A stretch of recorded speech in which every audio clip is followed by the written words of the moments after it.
মানুষের ভাগ্যে আর কিছু থাকুক আর না থাকুক, কষ্ট জিনিসটি কিন্তু সবার ভাগ্যেই আছে। কষ্ট পেলেও কি ভালোবাসা হারিয়ে যায়? কখনোই না। যে ভালোবাসতে জানে সে হাজারো কষ্টের মাঝেও ভালোবাসতে পারে। কারো মনে কখনোই আঘাত দিও না, না হলে তুমি কোনো দিন সুখী হতে পারবে না। কাউকে ভালোবাসতে না পারো, কারোর সাথে অভিনয় করো না। একটি কথা মনে রেখো, কারো চোখের পানি তোমার জীবনে অভিশাপ হয়ে ঝরতে পারে। একটুখানি ক্ষমা চাইলেও যেমন অনেক সম্পর্ক বেঁচে যায়, ঠিক তেমনই ক্ষমা করতে পারলেও সম্পর্ক আরও বেশি মজবুত হয়ে যায়। পুরুষ মানে কেবল ধর্ষণকারী নয়। একটি নারীর সবচেয়ে নিরাপদ স্থান হচ্ছে একটি পুরুষের বুকে। যদি সেই পুরুষটি চরিত্রবান হয়, সম্পর্ক ভেঙে দেওয়া খুবই সহজ।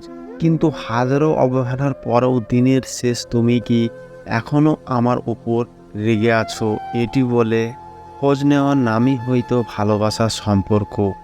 সেটাই যেখানে ঝগড়া, মান অভিমান থাকার পরেও কেউ কাউকে ছেড়ে চলে যায় না।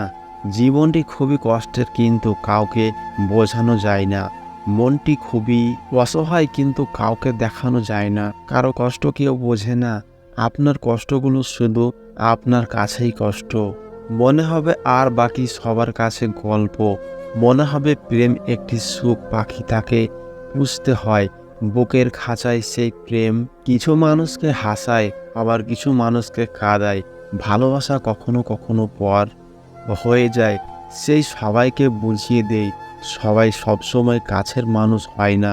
সুখ হলো এক ধরনের মরীচিকা, যার পিছনে আমরা সবাই দৌড়ই, কিন্তু অনেকেই তার কাছে পৌঁছতে পারি না। যার কাছে আপনার দুর্বলতা প্রকাশ করবেন, আপনার জীবনের সবথেকে বড় কষ্টটি তার কাছ থেকেই পাবেন।